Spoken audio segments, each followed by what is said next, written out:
Hello everyone, this is Ankan Banerjee of class 12 Julian School Ganganagar, and I hope everybody is doing well. After watching my previous video, I hope you all have understood what I am here today with. Today I would be explaining the electrolysis process that you all have seen in the previous video, the simple electrolysis process that we all have read about in class 10 in the lower classes, and also we would be studying some higher concepts in class 12 in the chapter electrochemistry. This is nothing but a simple concept where there is an electrolyte, electrodes. The electrolyte in this case was the water, and the electrode were the blades, and NaCl was required here. In this case, the normal table salt that we eat, NaCl have ionic bonds within themselves, and on dissolving in water, the water which possesses within itself hydration energy breaks the NaCl bond, which is an electrovalent bond or simply ionic bond. It divides and produces two ions, Na plus and Cl minus ions. Now I would be explaining details each and every aspect of the experiment, and let us proceed.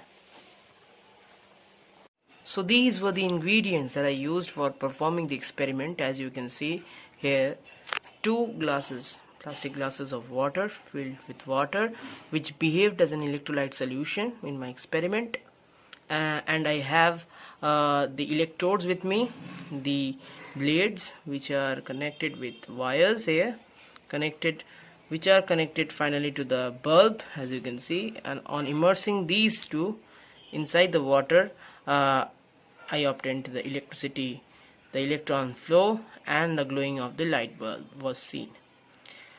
As you can see, these blades have turned brownish. Some brownish layers are there on them. I think these are the rust.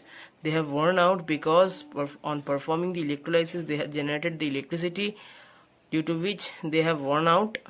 That may be the reason. Now I would switch over the explanation. The moment I dissolve the salt NaCl in this water, you can imagine it in this way. The NaCl salt, this is the bond. They are held by strong electrostatic forces of attraction. The ionic bond we have learnt. And the moment it is dissolved in water has high hydration enthalpy, which we all have studied, the scientific term. The moment they are dissolved in water, the molecules turn smaller, and the smaller molecules accumulate more hydration enthalpy around themselves, which results in this bond to break and result in the formation of NaCl ions. Cl gains one electron from sodium, and sodium forms Na plus, and chlorine forms Cl minus ions. This bond breaks and results in the formation of these ions. Now I would rather prefer to explain this in a pictographical manner, so that I could be explaining this in a proper fashion. So I would switch over to a diagram. You can understand the thing in this way also. Suppose this, I have made the background blue so that you can feel it, you get a feel of water inside it. This is the two electrodes that have been immersed in water. Okay, electrode means one is cathode, one is anode, and we know by the concept that we have all studied that cations move towards cathode and anions move towards anode. But we also have studied that unlike charges attract each other. Means if cations are positively charged, for example Na plus, means the cathode had to be negatively charged. Similarly, anions which are negatively charged moving towards anode means anode is positively charged. So suppose this is cathode, and this is anode. Cathode is negatively charged. Now, the moment I dissolve salt in water, this is it. The electrostatic forces of attraction between Na and Cl holds them together, but water, which has strong covalent bond, hydration enthalpy, breaks this static forces of attraction between Na and Cl, and Na in turn releases one electron to Cl, and Cl gains that electron and becomes Cl minus,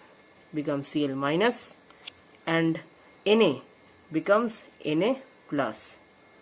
Na plus and Cl minus is the state now. Na plus, that means positively charged. It will move towards cathode, which is negatively charged. This was cathode, so Na migrates towards the cathode in this manner. Cl minus, anion, it will move towards positively charged anode. In this way it will migrate towards anode, and as a result of which the ion flow will take place, charge flow will take place, as a result of which electricity will flow through the wires, resulting in the glowing of the bulb. Now this is the simplified diagrammatic representation of the experiment. The blades, the electrodes here, cathode and anode, Na plus, Cl minus. I just now showed how the NaCl is breaking into Na plus Cl minus due to the hydration enthalpy.